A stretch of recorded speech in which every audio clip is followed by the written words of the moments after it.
White house में America और Iraq के बदलते राजनीतिक संबंधों को दर्शाती लंबे समय से प्रतीक्षित बैठक हुई। राष्ट्रपति ट्रंप ने वॉशिंगटन डीसी में इराकी प्रधानमंत्री अली अल जैदी का गर्मजोशी से स्वागत किया। ये बैठक तब हुई जब ट्रंप ने नए प्रधानमंत्री का समर्थन किया जो एक व्यवसायी के रूप में इस पद पर आए थे और जिनका राजनीति में कोई इतिहास नहीं था। अल जैदी अमेरिका से संबंध बढ़ाने और इराक के तेल, गैस, ऊर्जा क्षेत्रों में अमेरिकी निवेश सुनिश्चित करने की कोशिश कर रहे हैं। देखिए, बगदाद मुझे लगता है कि मैं और ये देश हम मिलकर कमाल करने वाले हैं। पिछले 4 या 5 वर्षों में हमने पिछली सरकार के साथ ज़्यादा लेन देन नहीं किया है। इराक में बहुत संभावनाएं हैं उनके तेल की वजह से और दूसरी चीज़ों की वजह से भी, लेकिन खासकर उनके तेल की वजह से। और हम बहुत सारे सौदे करने वाले हैं। हम दोनों देशों के लिए बहुत सारी नौकरियां पैदा करेंगे और हम बहुत सारा तेल निकालने वाले हैं। बहुत सारा तेल निकाला जा रहा है और अमेरिकी कंपनियां ये कर रही हैं। अब ज़्यादातर अमेरिकी कंपनियां ही कर रही हैं। वे दूसरों के साथ व्यापार नहीं करना चाहते, वे अमेरिका से व्यापार करना चाहते हैं, जो अच्छा है। इसी वजह से मैंने महसूस किया कि ये बेहतरीन प्रधानमंत्री बनेंगे और इसके लिए मैंने संघर्ष किया। ये बैठक ईरान युद्ध की छाया में है क्योंकि इराक पर ईरान समर्थित मिलिशियन नेटवर्क को निरस्त करने का दबाव है। इराकी सरकार ने गैर राज्य सशस्त्र समूहों को सितंबर के अंत तक हथियार डालने को कहा, लेकिन सबसे ताकतवर मिलिशियाओं ने कहा कि उनका ऐसा करने का कोई इरादा नहीं है। अल जैदी ने ट्रंप से कहा कि इराक ओपेक संस्थापक होने के नाते उसे अपने संसाधनों का हक मिलना चाहिए। उन्होंने ये भी बताया कि इराक ने इस्लामिक स्टेट के आतंकवादियों के खिलाफ लंबी लड़ाई लड़ी है और कहा कि इस संघर्ष के कारण भारी लागत और व्यापक नुकसान हुआ है। हम संस्थापक देशों में से एक हैं। हम उन देशों में से एक हैं जिन्होंने ओपेक की स्थापना की थी और हमारे अधिकार और मिस्र के ओपेक के खिलाफ हमें इराक के लिए उचित हिस्सा चाहिए। इराक ने आईएसआईएस से संघर्ष किया, इराक ने आईएसआईएस से लड़ाई की और आतंकवाद के खिलाफ भी, और आतंकवाद के खिलाफ भी, और संयुक्त राष्ट्र के समर्थन के साथ, और ये युद्ध आईएसआईएस के साथ। आईएसआईएस से लड़ाई की कीमत हमें बहुत सारा पैसा और बुनियादी ढांचे को नष्ट कर दिया। दोनों नेताओं ने कहा कि इराक से बची हुई अमेरिकी सेनाएं सितंबर अंत तक पूरी तरह लौट जाएंगी। 2003 में अमेरिका ने इस देश पर सैन्य आक्रमण कर सद्दाम हुसैन को हराया था। अमेरिकी सेना 2011 में इराक से वापस चली गई थी, लेकिन 3 साल बाद आतंकवादी गुटों से लड़ने में मदद करने के लिए फिर लौट आई थी। माना जाता है कि देश में 2000 से कम अमेरिकी सैनिक हैं। अब हमारे साथ हमीद अल शरीफी जुड़ गए हैं जो कि पूर्व इराकी राजनयिक हैं और लंदन से हमारे साथ हैं। हमीद, 24 न्यूज़ इंग्लिश पर हमारे साथ जुड़ने के लिए आपका बहुत बहुत धन्यवाद। इन नेताओं के अनुसार अमेरिकी नेता देश छोड़ रहे हैं और अमेरिकी तेल कंपनियां आ रही हैं। क्या आर्थिक प्रभाव उस राजनीतिक पकड़ की भरपाई कर सकता है जिसे वॉशिंगटन अपने सैनिकों की वापसी के साथ छोड़ रहा है? इस वापसी की तारीख 30 सितंबर को क्या हो सकता है? खैर, मिस्टर अल जैदी जो नए प्रधानमंत्री हैं, उनके अनुसार उन्होंने कहा कि ये एक तरह की डेडलाइन है।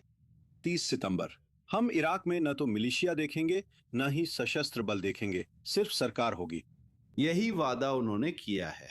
तो हम इसका इंतजार कर रहे हैं। हालांकि कुछ संकेत हैं कि कुछ मिलिशियाओं ने अपने हथियार सरकार को सौंप दिए हैं, लेकिन वो बहुत कम हैं।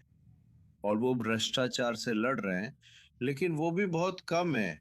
वो इराक के छोटे भ्रष्टाचार से लड़ रहे हैं। वो बड़े बड़े भ्रष्ट लोगों और सरकार को छोड़ रहे हैं क्योंकि इस समय वही सरकार है। तो मुझे नहीं लगता कि उनके पास ज्यादा विकल्प है। इनमें से ज्यादातर गुटों, मिलिशियाओं के मंत्री उनकी सरकार में हैं। तो जो उन्होंने राष्ट्रपति ट्रंप से वादा किया था वो अभी तक पूरा होते या लागू होते नहीं दिख रहा है। जैसे आज ही, सिर्फ आज ही उन्होंने घोषणा की, या इराकी सरकार ने घोषणा की कि वे इराक में लेबनान के हिजबुल्लाह की संपत्तियों को फ्रीज करने जा रहे हैं। यही नियम पिछले साल अल सुदानी सरकार के दौरान भी आए थे, लेकिन उन्होंने इसे लागू नहीं किया। उन्होंने कहा कि ये गलती से हुआ था। तो वे वही चीज दोहरा रहे हैं।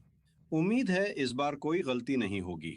उम्मीद है इस बार हम मिस्टर अल जैदी की उपलब्धि देखेंगे, जिनकी बहुत तारीफ राष्ट्रपति ट्रंप ने भी की है। तो सच में इराकी लोग इस सरकार से बहुत बहुत उम्मीदें लगाए बैठे हैं, क्योंकि राष्ट्रपति ट्रंप ने उनकी बहुत तारीफ की है। लेबनानी हिजबुल्लाह पर इस प्रतिबंध या कथित प्रतिबंध को आगे बढ़ाकर। क्या इसका मतलब है कि जैदी वॉशिंगटन की सुन रहे हैं, राष्ट्रपति ट्रंप की सुन रहे हैं और उनकी कुछ मांगों को लागू करने पर काम कर रहे हैं? अब तक वो ऐसा ही कर रहे हैं। लेकिन अभी देखना बाकी है, क्योंकि बहुत सारे सरकार के प्रमुख वॉशिंगटन आए, उन्होंने वादे किए, और जब वे वापस जाते हैं तो देखते हैं कि अमेरिकियों की तरफ से असल में कोई सच्चा समर्थन नहीं है। फिर भी इराक में हालात पर अब भी ईरान का नियंत्रण है, और अब ईरान कमजोर है, पहले से कहीं ज्यादा कमजोर। तो हम इंतजार कर रहे हैं ये देखने के लिए कि क्या अली जैदी इराक में ईरानी प्रभाव से आजाद हो पाते हैं। अगर वो उस प्रभाव से आजाद हो जाते हैं तो मुझे यकीन है कि वो देश और पूरी दुनिया को बहुत कुछ दे सकते हैं। हाँ, यही हमारी उम्मीद है, इसी का हम इंतजार कर रहे हैं। तो मुझे लगता है कि वो कुछ करने वाले हैं, खासकर आज की इस बैठक में राष्ट्रपति ट्रंप के साथ। तो वो उन्हें बहुत कुछ वादा करने वाले हैं, और राष्ट्रपति ट्रंप से भी ये वादा लेने की कोशिश करेंगे कि वो उनका पूरा समर्थन करेंगे। इराक में ईरानी प्रभाव खत्म करने के लिए हमें अमेरिकी समर्थन चाहिए। किस तरह का समर्थन, खासकर जब वहां तैनात लगभग 2000 अमेरिकी कर्मी इराक छोड़ने वाले हैं? अगर अमेरिकी सेना ना हो तो इराकी सरकार को किस तरह का समर्थन चाहिए?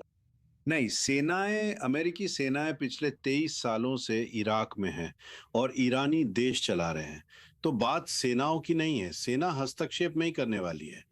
लेकिन इस बार स्थिति बदल गई है, तो राजनीतिक समर्थन बिल्कुल, और अन्य समर्थन जैसे गुप्तचर सेवाओं का समर्थन, प्रभाव, बहुत सारी चीजें जो अमेरिकी पक्ष इराक को ईरानी प्रभाव से छुटकारा दिलाने के लिए दे सकता है। खासकर जैसा कि मैंने पहले कहा था, ईरानी शासन अभी बहुत बहुत कमजोर है, तो उम्मीद है कि हमें कुछ नतीजा देखने को मिलेगा। आर्थिक समर्थन का क्या उन अमेरिकी तेल कंपनियों और व्यापार समझौतों पर जो ट्रंप ने बताए थे? क्या इससे इराक के अंदर भी वाकई कोई फर्क पड़ सकता है? पैसा बोलता है। हाँ, बिल्कुल बिल्कुल। पिछले साल 2025 के अप्रैल से अमेरिका ने लगभग 60 शीर्ष अमेरिकी कंपनियों के 100 प्रतिनिधि भेजे, बहुत बड़ी अमेरिकी कंपनियां।